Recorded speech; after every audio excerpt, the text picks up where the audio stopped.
मैं आपसे एक छोटा सा प्रश्न पूछना चाहता हूं। जीवन में सबसे कठिन काम क्या है? अधिकतर लोग कहेंगे धन कमाना कठिन है, परिवार संभालना कठिन है, रिश्ते निभाना कठिन है, या फिर समाज में अपनी जगह बनाना कठिन है। लेकिन मैं कहता हूं यह सब कठिन नहीं है। सबसे कठिन है भीड़ से अलग होकर अकेले चलना। क्योंकि धन कमाना तो सब कर रहे हैं, पद और प्रतिष्ठा पाना भीड़ के पीछे भागकर संभव है, पर सत्य की खोज करना, मौलिक होना, अपने निर्णय लेना यह अकेले ही संभव है। और मनुष्य हमेशा से भीड़ के साथ चलने का आदी रहा है।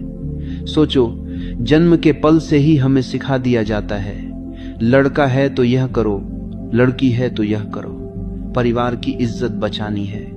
लोग क्या कहेंगे? सब जैसे करते हैं तुम भी वैसे ही करो।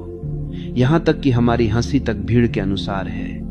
अगर कोई चुटकुला सुनाए और सब हंस पड़े तो हम भी हंस देते हैं, चाहे हमें समझ भी ना आया हो। अगर भीड़ रो रही है तो हम भी रोने लगते हैं, चाहे हमारे भीतर दुख न भी हो। हमारी जिंदगी दूसरों की नकल बन जाती है।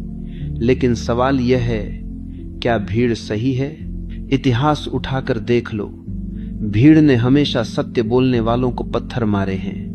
भीड़ ने सुकरात को जहर पिलाया। भीड़ ने जीसस को सूली पर चढ़ाया। भीड़ ने बुद्ध और महावीर को अपमानित किया। क्योंकि भीड़ को सत्य से डर लगता है। भीड़ आराम चाहती है, व्यवस्था चाहती है, पर सत्य हमेशा विद्रोही होता है।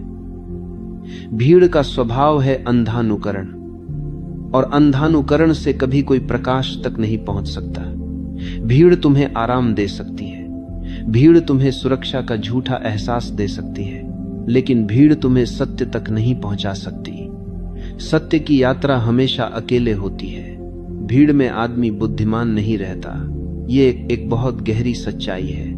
जैसे ही आदमी भीड़ का हिस्सा बनता है, उसकी व्यक्तिगत बुद्धि काम करना बंद कर देती है। अकेला आदमी सोच सकता है, सवाल उठा सकता है, निर्णय ले सकता है, पर भीड़ में उसका मन, उसकी स्वतंत्रता, उसकी समझ सब भीड़ के हवाले हो जाते हैं।